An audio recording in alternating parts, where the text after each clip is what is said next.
Esther, courageous queen of Persia.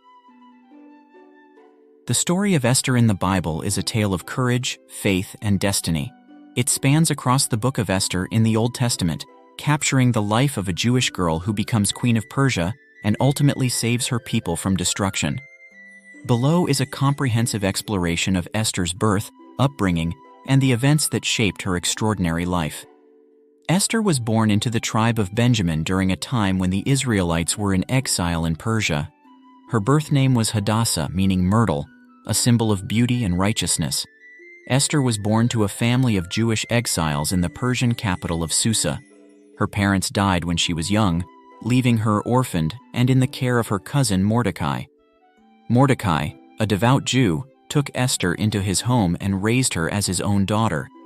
He provided her with love, guidance, and education, instilling in her a deep reverence for their faith and heritage. Despite their exile, Mordecai ensured that Esther remained connected to her Jewish identity, teaching her the laws and traditions of their people. As Esther grew older, her beauty became renowned throughout the land. Her grace and charm captivated those around her, drawing attention even in the opulent courts of the Persian king. The king of Persia at the time, Xerxes I, held a grand banquet to showcase his wealth and power. During this extravagant event, he commanded Queen Vashti to appear before his guests, but she refused, prompting her banishment. In search of a new queen, Xerxes ordered a search for the most beautiful maidens in the kingdom. Esther, among many other young women, was taken to the palace to undergo a year-long beauty regimen before being presented to the king. Despite the odds, Esther found favor in the eyes of everyone she encountered, including Haggai, the eunuch in charge of the harem. Esther's humility, wisdom, and inner strength distinguished her from the other maidens.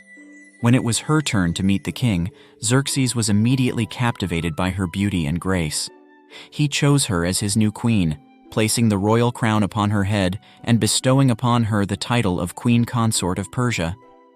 Although Esther's new position granted her great privilege and influence, she remained humble and loyal to her faith and her people. She continued to seek guidance from Mordecai, who remained close to the palace, advising her on matters of diplomacy and strategy. Esther's reign as queen coincided with a time of great peril for the Jewish people. Haman, the king's chief advisor, devised a wicked plan to exterminate all the Jews throughout the Persian Empire.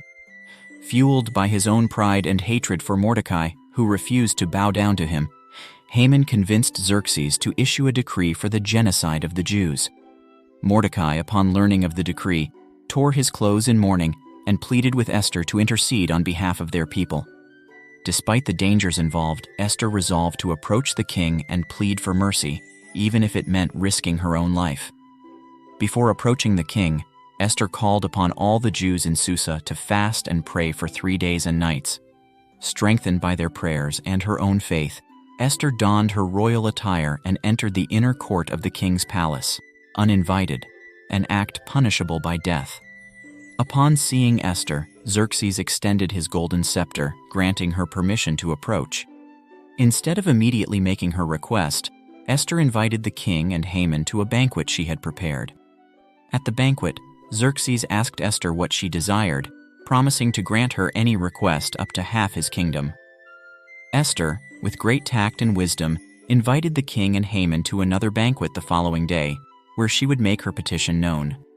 Meanwhile, Haman's pride swelled at the thought of being honored by the queen and increased his hatred for Mordecai. That night, unable to sleep, Xerxes ordered the court records to be read to him. There he discovered that Mordecai had once saved his life by uncovering a plot to assassinate him. Realizing he had never rewarded Mordecai, Xerxes resolved to honor him in the morning. As Haman arrived at the palace early to request Mordecai's execution, the king summoned him and asked for advice on how to honor someone deserving of recognition. Assuming the king referred to him, Haman suggested a grand parade through the city streets. To Haman's horror, the king instructed him to lead Mordecai through the city in royal robes and on horseback, proclaiming his valor to all. Humiliated, Haman returned home, where his wife and advisors predicted his downfall. At the second banquet, Esther revealed her Jewish heritage to the king and pleaded for her people's lives, exposing Haman's wicked scheme. Outraged, Xerxes ordered Haman to be hanged on the very gallows he had prepared for Mordecai. In gratitude for Esther's bravery and loyalty, Xerxes issued a decree allowing the Jews to defend themselves against their enemies throughout the empire.